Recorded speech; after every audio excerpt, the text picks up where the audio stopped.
This one is a little bit different. Oh, I got to use the clicker. We put together a long-range facility plan, and it started back in January of 2014.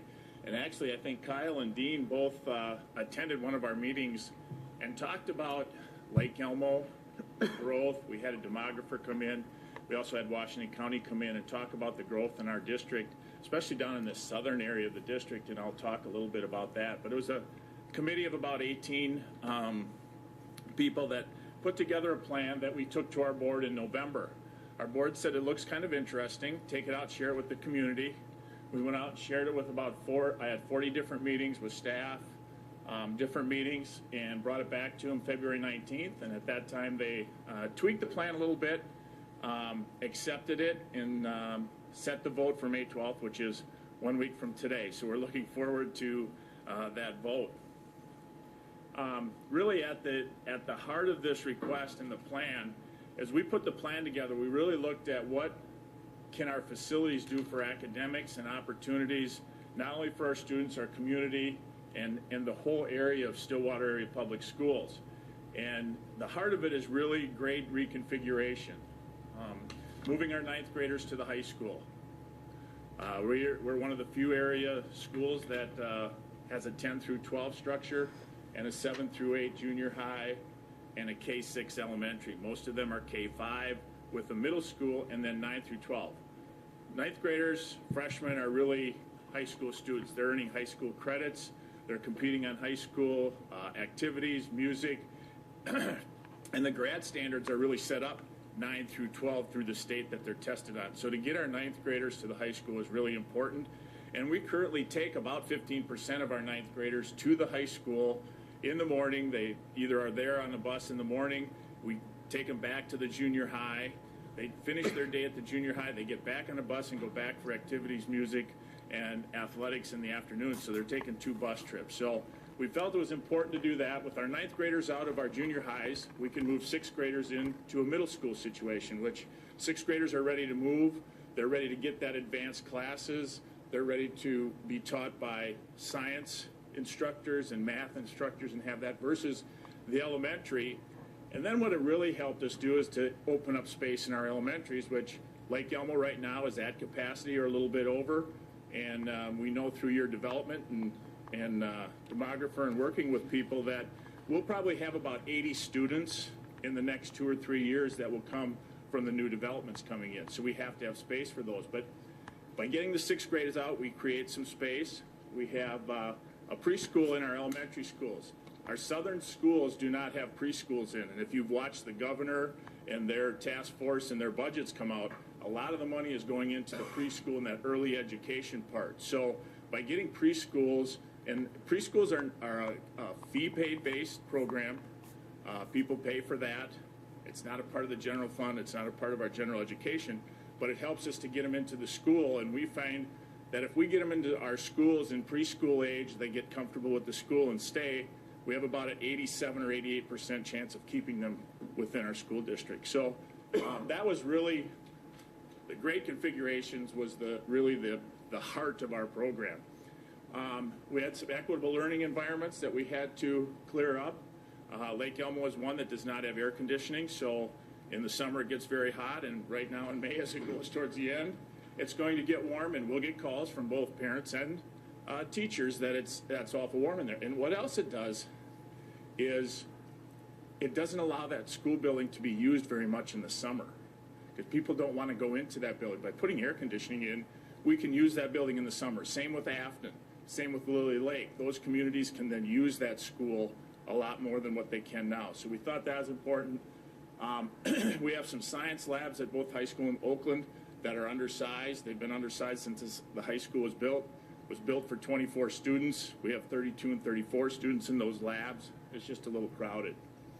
And then the overcrowding and the new elementary school. We used to own part of a school with South Washington County and North St. Paul, Maplewood, was called Valley Crossing.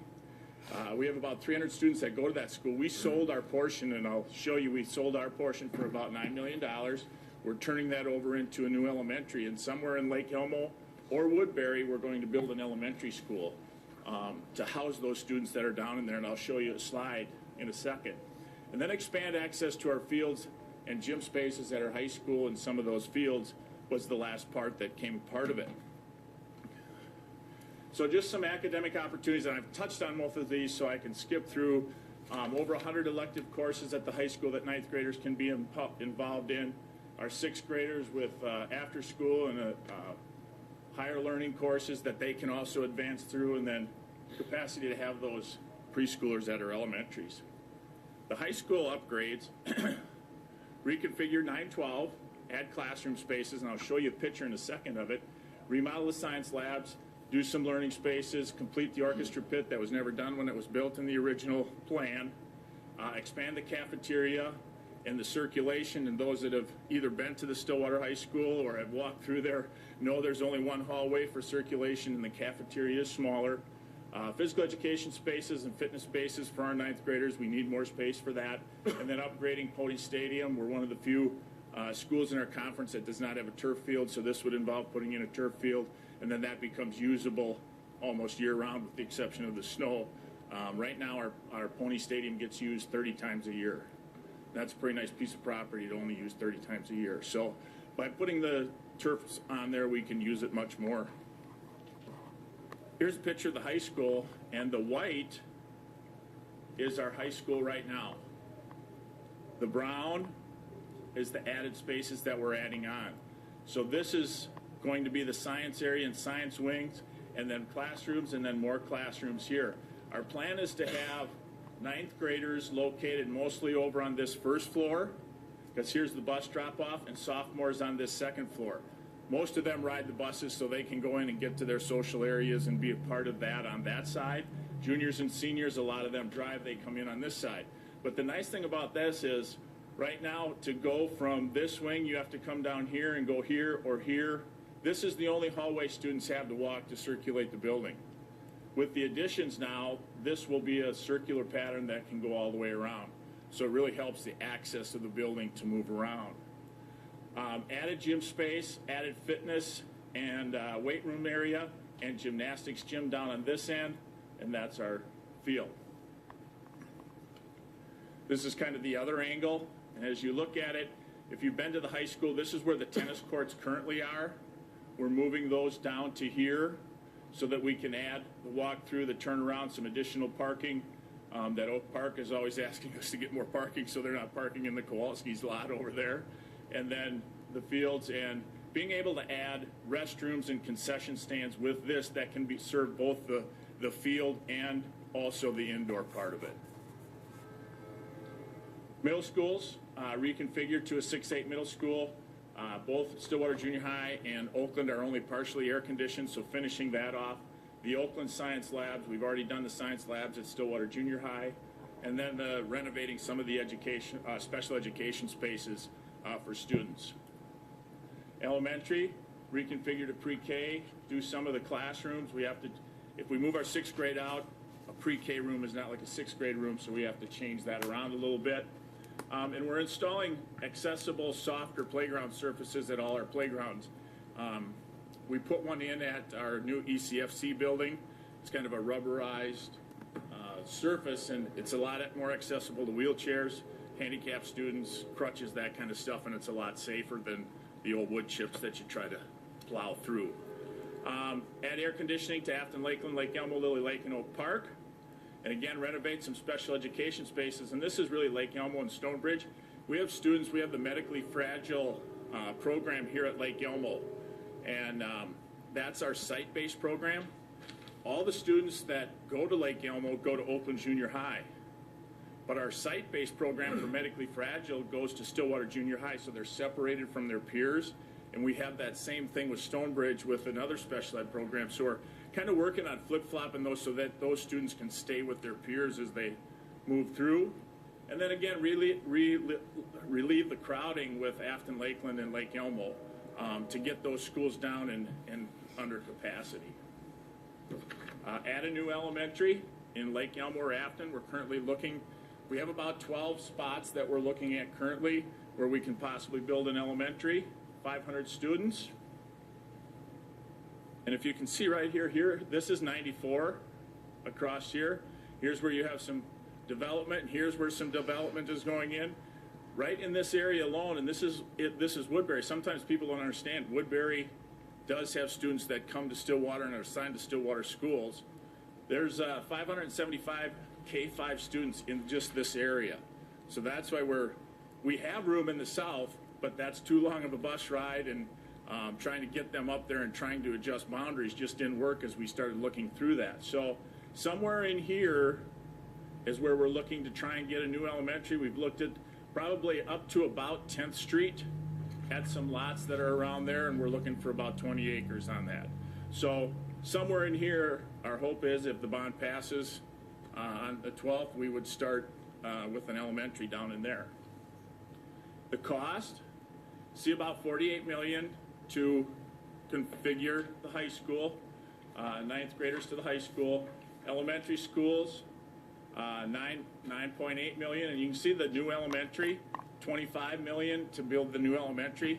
But there, that red number, that's from the sale of Valley Crossing, so that's able to go right against that elementary school. So for about $16 million, we'll get a new elementary school built somewhere down in this southern area where we need it with the growth going on.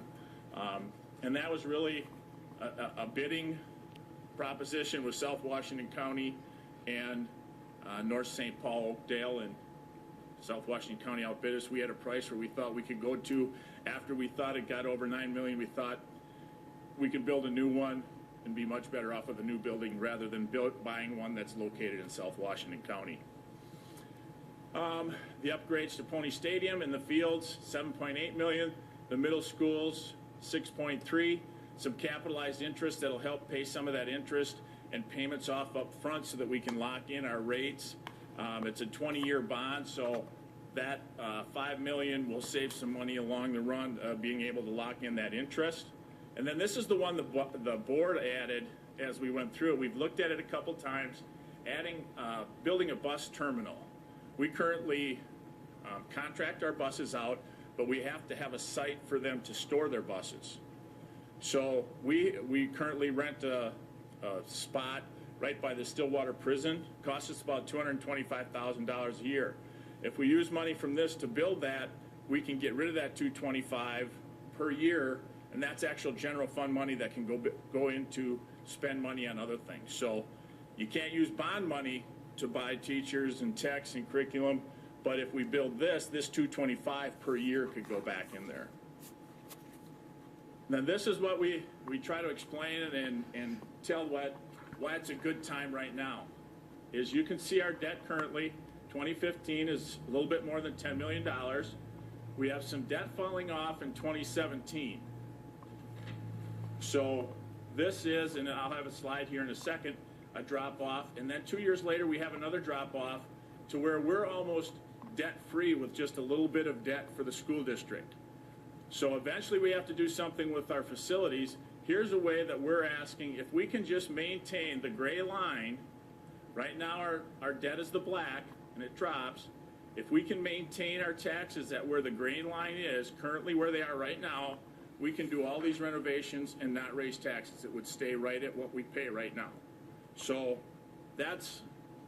was very important to our long-range plan as we put it together. We didn't want to raise the taxes. The hard part is, as the state says, when you go to vote next Tuesday, it will say by voting yes, this ballot, you are voting for a tax increase. And we're out saying, it's not a tax increase, it's not a tax. So there's a little bit of controversy with that one that we're out trying to explain. And what they look at is, because this drops off, and it's about $98 on a $250,000 house. If we did nothing, and I get that, if we did nothing, you'd have $98 a year in your pocket for a $250,000 house. The state sees this as you're asking them to raise taxes. That's why they make us put that statement on that ballot. 2 years again, 146 it would drop off and go to here, so that's where they say the tax is raised. So for about $200 or $20 a month in this tax, if we can just maintain currently where they are right now, or you could save $20 a month, we can do that 97.5 renovation million renovation and not raise taxes where they're at right now. And that was very important to our long-range committee as we put it together.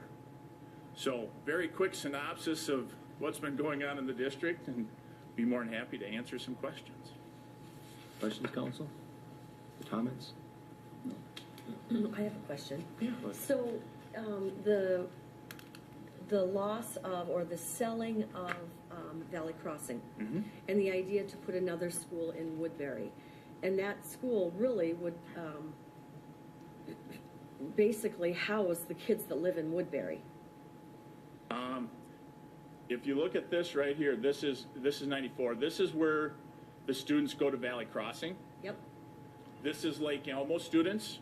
Okay. The green go to Lake Elmo, and the red is Afton. So it would take probably some of these students all here into that new elementary so that we can reduce the overcrowding at Lake Elmo and Afton. Both of those schools are out there. So depending on where in this area that elementary school will end up will determine where do we slice and dice this to see which students go where. But it will, I think currently we're at 720 some students at Lake Elmo. Could go probably down to 500 or somewhere in there, which is a very workable number for that site and that building. Until, of course, as you understand, there have been about 2,000 new homes in Lake Elmo alone approved, and they'll be all coming on board.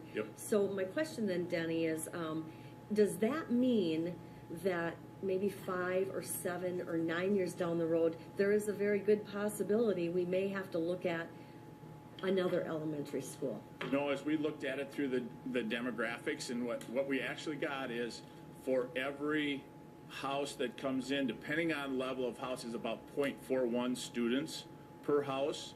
And actually our complete enrollment is kind of level. It's going to drop a little bit, and then it'll start rising some. In this area, that would be the case, but we will have enough room with Lake Elmo coming down, this new elementary being 500, and what we're actually doing with this elementary, we're building it for 500, but all the core areas are built for 600.